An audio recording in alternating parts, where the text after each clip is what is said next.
Well, Alessandra also says that the victory of Paz marks the beginning of a new era for Bolivia. Indeed, it's the beginning of a new political era for the country, one that many Bolivians hope will bring to an end years of economic and political turmoil in the country. It will probably not be easy, and for more on this, we are joined by Lily Penaranda, political analyst here in the south of La Paz. Thank you very much for being with us. Help us understand a little bit what this victory means for Bolivia. Well, this victory means that the Movimiento al Socialismo, Evo Morales, and all the other governments of the Movimiento al Socialismo are out of this figure right now. The regime is over for now, but it doesn't mean that they couldn't come back in the next few years, depending on how this government attends the severe economic crisis that we're going through right now. We don't have oil, diesel oil, gasoline. The food industry is impaired to produce foods, and the next few months will be determinant for this country.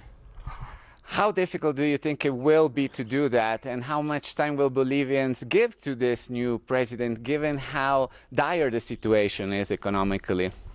Well, Rodrigo Paz needs to start working on this on minute one when stepping into the office in November. There is no time to waste. Luis Arce Catacora hasn't done anything to improve the situation. He's just borrowed money as much as he can. We don't know as a population how much money we have in the international reserves, from $15 billion to almost zero right now in less than 10 years. So this will be a very important thing to address at the first moment. Considering the history of Bolivia, when there are these kind of big political shifts, they usually provoke conflict. Do you fear a return of protests in the country, and could that affect the governance of this new administration?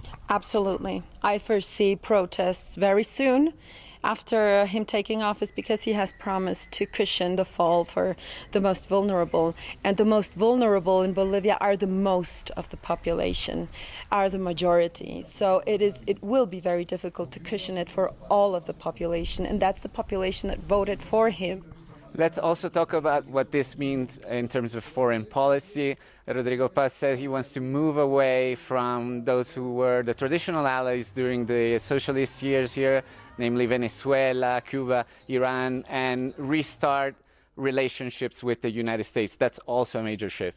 It is a major shift, definitely. Rodrigo Paz is center-left. It doesn't mean that he is part of this Grupo de Puebla, Venezuela, Nicaragua, Cuba, kind of governance.